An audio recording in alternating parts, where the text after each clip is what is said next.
government can't give you anything it hasn't taken away. They have no money over there. All the money they spend belongs to other people. Yes. There's only 3 ways that they can extract it. And they do it by taxing, by borrowing, or by inflating. This government has done all 3. It's incredible. The finance minister admitted just weeks ago that deficit spending leads to inflation. It pours fuel on the inflationary fire. This was an admission that was a long time coming. I have to admit, I was waiting anxiously. It only took her 3 years after I started warning her about that. You did. Slowly but surely, a group of random liberals started to agree with me. First, yes. It was right. the governor of the Bank of Canada, who had originally predicted deflation would result from his money printing.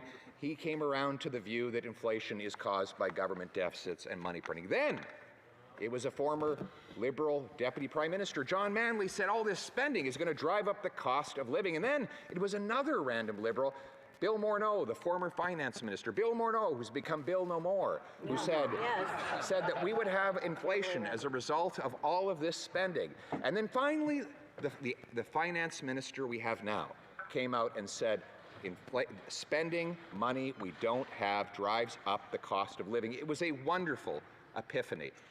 And we thought that weeks later, it would translate into a budget that would show responsibility with the people's money. But instead, after they doubled the national debt, adding more debt than all previous prime ministers combined, they decided to dig even deeper. Let me share some of the astounding facts that my shadow Minister of Industry has dug up about this government's financial plan. The budget sets cumulative spending for the next 5 years at a record $3.1 trillion.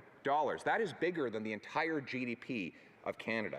If these numbers are to be believed, and remember, you can't believe almost anything they project, and if they don't add more spending, they admit that they plan to add another $130 billion to our debt. The debt will rise to $1.3 trillion.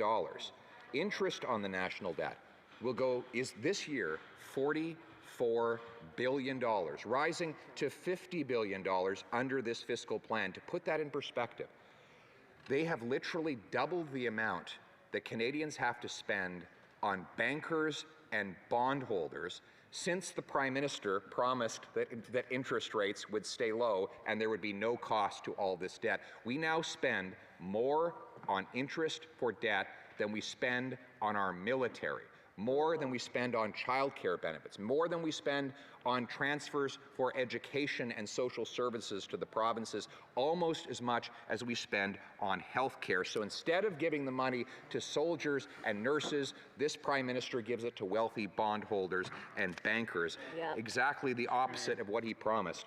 They're promising, Mr. Speaker, they're admitting that the spending this year will be a staggering $456 billion.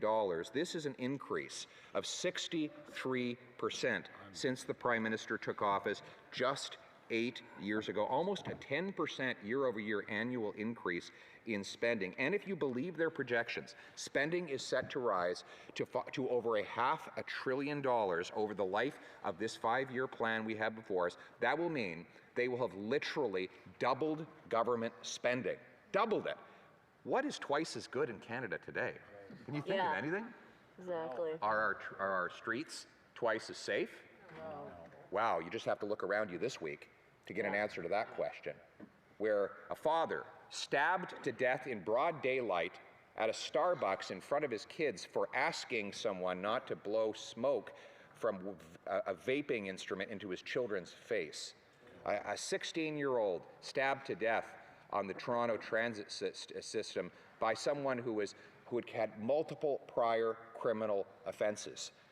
2 young people have been stabbed, one of them killed on Calgary's transit in the last 36 hours from the time I stand and give this speech here today. Violent crime has increased by 32%. Gang killings have gone up by 92% under this government. So we haven't got twice as safe streets under this twice as costly government. Have we got twice as affordable housing? No, exactly the opposite. In fact, the average mortgage payment has doubled.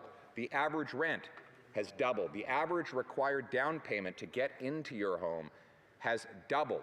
We haven't got better health care. The time it takes to get treatment has gone up to 26 weeks, which is double again what it was when this Prime Minister took office. So what are we getting for all of this money?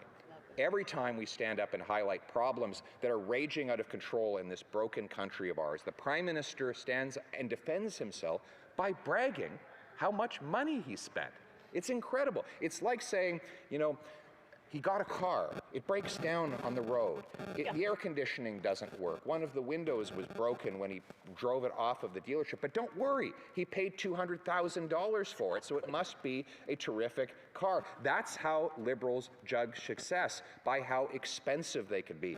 They have no common sense. The average single mother would do a far better job of managing this budget than this Prime Minister does, because she understands budgets don't balance themselves.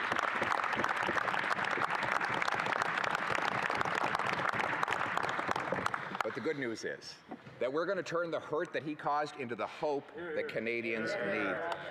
We need to bring home a country that works for the people who do the work, my friends. That means bringing home lower prices by eliminating the inflationary spending, deficits, and carbon taxes. We know the more money chasing fewer goods always equals higher prices. We need to reduce the burden of government on the shoulders of people to bring down costs and bring home more powerful dollars for people to purchase for a better life. We're going to bring home more powerful paychecks. By ending the war on work, this Prime Minister has unleashed a war on work in this country. You know, at some income levels, when you earn an extra dollar, you lose as much as 89 cents in income tax, payroll tax, and clawbacks of benefits that governments give out. We wonder why people don't want to work. We wonder why we have a labor shortage. If you tax labor, you get less labor. We have become a country that does not reward good and does not punish bad. You know, a hard-working person puts in an extra day's work, they lose it all to clawbacks and taxes. A criminal goes out in the streets and commits a violent crime, they pay no penalty. We don't differentiate between good behavior and bad behavior, and that's why we see everything coming crashing down across the country and in the lives of everyday Canadians. We need to reward the good work of the hard people who work hard, pay their taxes, and play by the rules. And that's why a Conservative government will reform our tax and clawback system to make work pay so that people can once again bring home powerful paychecks in this country.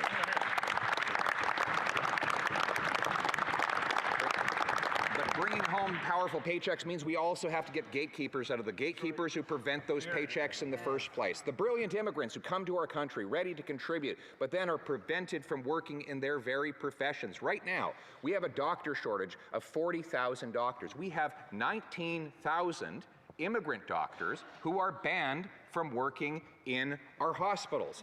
Most of them are qualified to do the work. I had to help one doctor who had been doing heart surgeries in Singapore get his license to practice here in Ottawa. Singapore, I hate to break it to you, is actually a more advanced country, yes, a more advanced country than Canada, and yet we block someone like that from doing surgeries at the Ottawa Heart Institute. Mr. Speaker, we have 19,000 foreign-trained doctors that could be helping in our medical system, but for these government gatekeepers. 34,000 foreign-trained nurses blocked from working in our healthcare system. And it's not just doctors and nurses, it's all professions. We had the head of the Aviation Association testify that there was an aviation mechanic working for Air Canada in Munich for 20 years. And then he moved to Canada, assuming he'd just keep his job with Air Canada. But they wouldn't let him do the same job on the same planes that he was doing in Germany. This is insane. Yeah. A Conservative government, led by me, will bring in a common sense blue seal standard, a national merit-based test that will determine who's qualified and who's not, so that our internationally trained professionals can take a test within 60 days, get a yes or no based on their proven abilities, and get to work in their fields. We'll back up 30,000 small study loans so that our immigrants can take time off work to study up to our standard, and we will make it possible for future immigrants to this country to begin preparing to get licensed to practice in their field before they even arrive in Canada, so that our immigrants can have big, powerful, inflation-proof paychecks, and we can have more doctors, nurses, and engineers.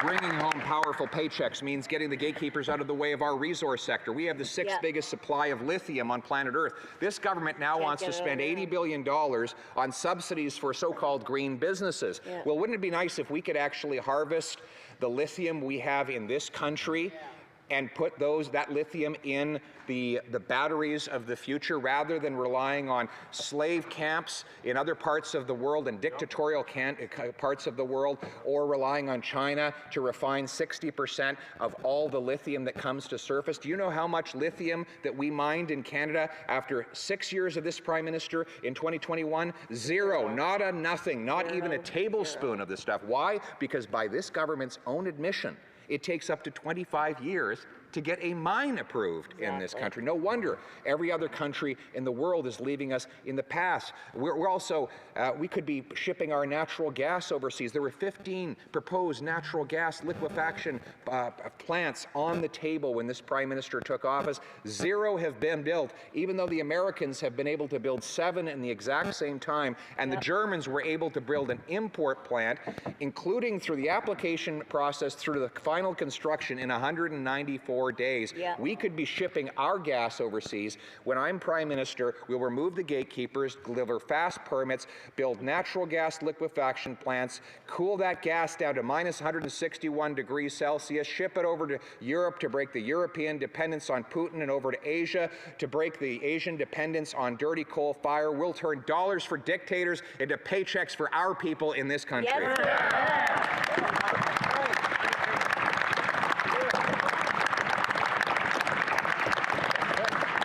And we're going to bring homes that people can afford again. It's hard to believe that housing was cheap in this country 8 years ago before this Prime Minister. You could buy the average home for $450,000. $450,000 were all it costs.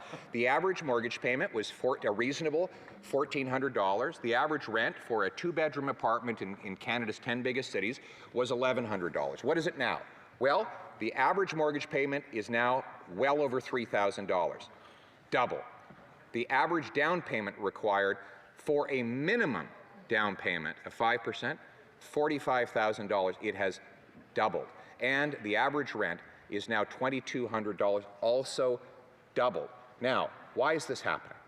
Well, there's 2 obvious reasons.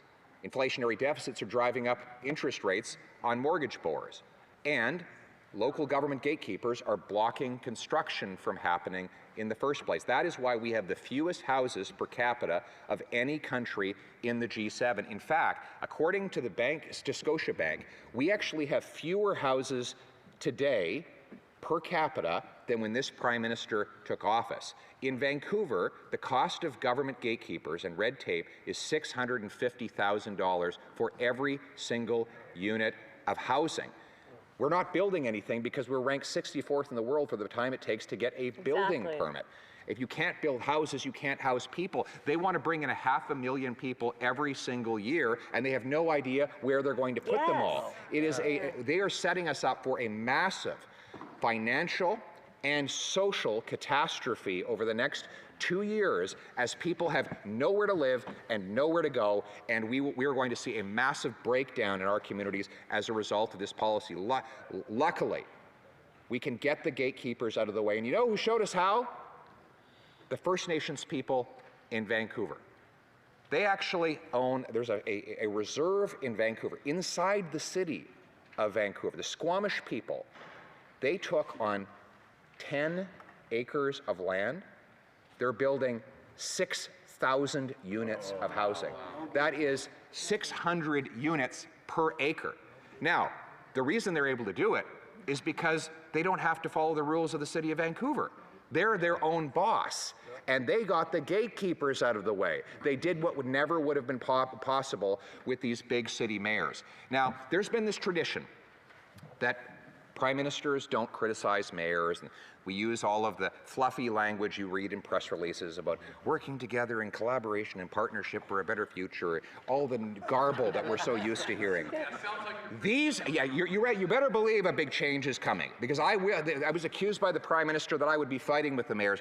You're damn right I'm going to be fighting. I'll be fighting to get housing for our people. Our young people deserve to live in a home, and I will be putting in place serious financial penalties for big city mayors who block housing construction, and big building bonuses for those that get out of the way and allow housing to be built. I will, yes, absolutely. We'll bring it home.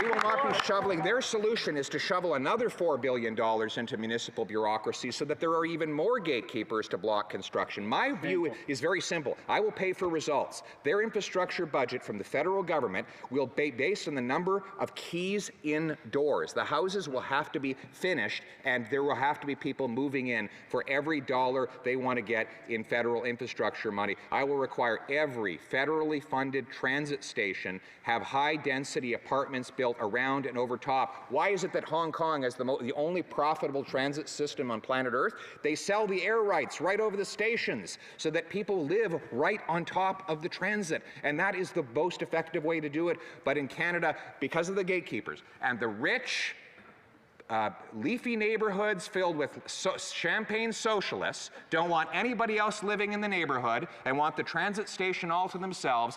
That's not going to happen anymore. If I'm going to fund transit stations, I'm going to require that working class people are allowed to live next to them, and that they'll be able to live there without even having donuts.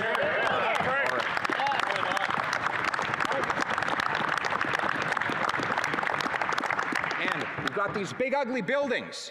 37,000 federal buildings, most of them are actually empty with people working from home. These big, ugly, empty buildings, they are shrines to the incompetence of this government. I will be selling them off to developers so that they can be converted into low-income housing. And it warms my heart to think of the beautiful family rolling up in their U-Haul to move into their wonderful new home in the former headquarters of the CBC.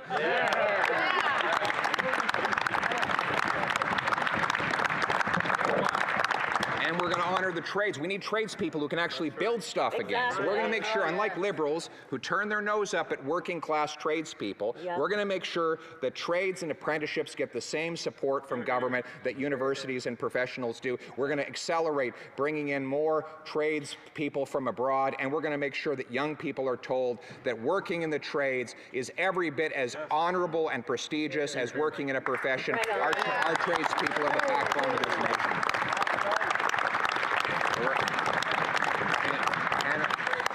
And we are going to bring home safe streets again. We know that the crime and the chaos and the savage violence that has been unleashed across the land is the direct result of liberal NDP policies which have flooded our streets with violent criminals and dangerous drugs. They brought in catch and release, so the same violent criminals get released again and again. You know, the same 40 people were arrested 6,000 times in Vancouver in 1 year. That's 150 arrests per person per year as a direct result of the Prime Minister's bail reform. My government will end the catch and release and bring jail, not bail, for repeat violent offenders. Secondly, we're going to tackle the scourge of drug overdose deaths, which have been unleashed in this country under the policies of the Liberals and the NDP. They told us that they had all the evidence to do the things that made no sense to common sense people. They said, if we only legalize drugs and we use taxpayers' money to give people the drugs, then there will be no more overdoses because we'll be able to guarantee that these drugs are safe. They actually have heroin vending machines that they're funding with tax dollars. They're very proud of it. They say that they're using biometrics so that people can walk up and put their fingerprint out and out pops hydromorphine, which, you know, OxyContin caused the opioid crisis. Hydromorphine is 3 times more powerful than OxyContin. It's almost heroin. And what happens? the users take those drugs and they find they're not strong enough after a while. So what do? They sell them to kids. And they take the money and use it for fentanyl. So this government is spending, in this budget, hundreds of millions of dollars in additional funds to provide even more drugs that will kill our people. This policy is an unmitigated nightmare. The Lower East Side of Vancouver has turned into hell on earth. The number of overdose deaths is 300% higher than when this Prime Minister took office in British Columbia. And now we're seeing across Canada 22 overdose deaths every single day. It doesn't make sense. By the way, the same disgusting pharma companies that started the crisis in the first place are going to get some of the money from this budget to sell the hydromorphine that will perpetuate the ongoing addiction. The same corporate scumbags that unleashed this crisis by deliberately turbocharging sales and encouraging overdoses with bonuses for distributors who caused them are now getting money from this government to pay for the so-called safe supply of what is nearly a heroin-grade opioid. This is the most disgusting and outrageous policy perhaps the government has ever implemented, and we have a solution. We're going to ban hard drugs. We're going to stop using tax dollars to hand out those drugs. We're going to provide treatment. We're going to make it easier to get treatment than it is to get drugs. Yes. And we're going to make the pharmaceutical companies that caused this crisis pay the bill when I launch a $45 billion lawsuit to recover the money from them. That's what we're going to do.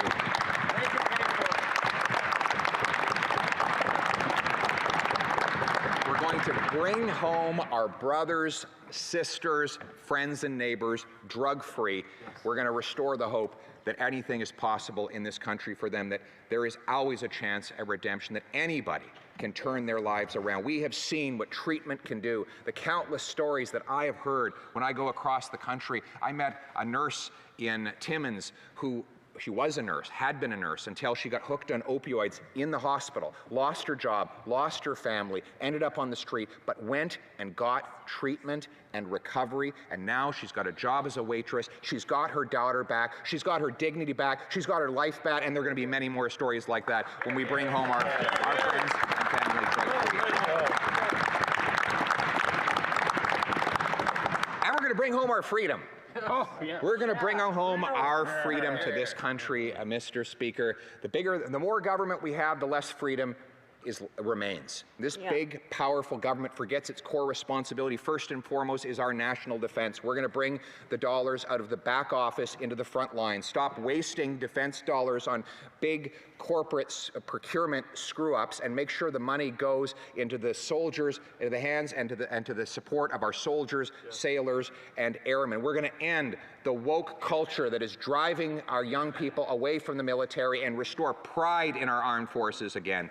We're going to, we're going to bringing home our freedom means bringing back democratic decision-making to this country by fighting against foreign interference, including by introducing a foreign interference registry and stopping foreign governments from interfering in our elections. Our capital is Ottawa. It is not Beijing. It is not Davos. And by the way, I will be banning every single minister in my government from any involvement in the World Economic Forum.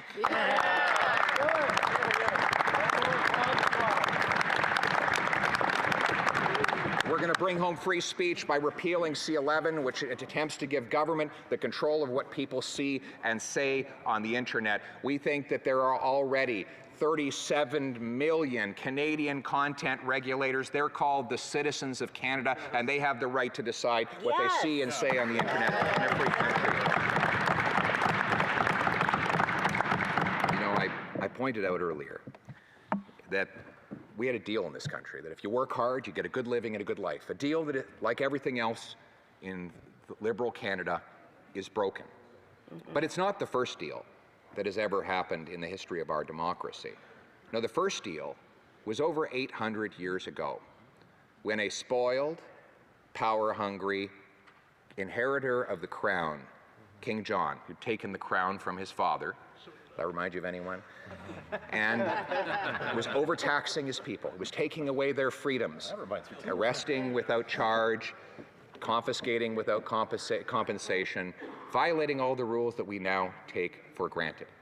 But the commoners forced him to the fields of Runnymede and required that he sign a deal, the Magna Carta, the Great Charter, which for the first time brought liberty under the law and made this, what is now called the state, a servant and not a master of the people.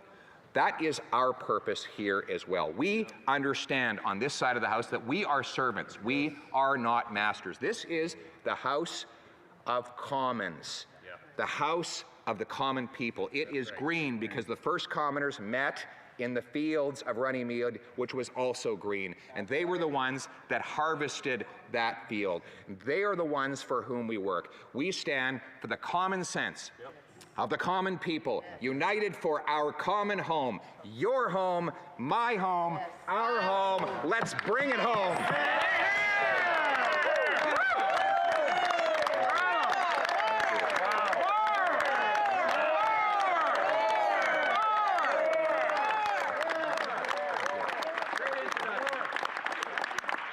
And so they wanted more, Mr. Speaker, so I just, at least I'll move a motion that the motion be amended by deleting all the words after the word that and substituting the following.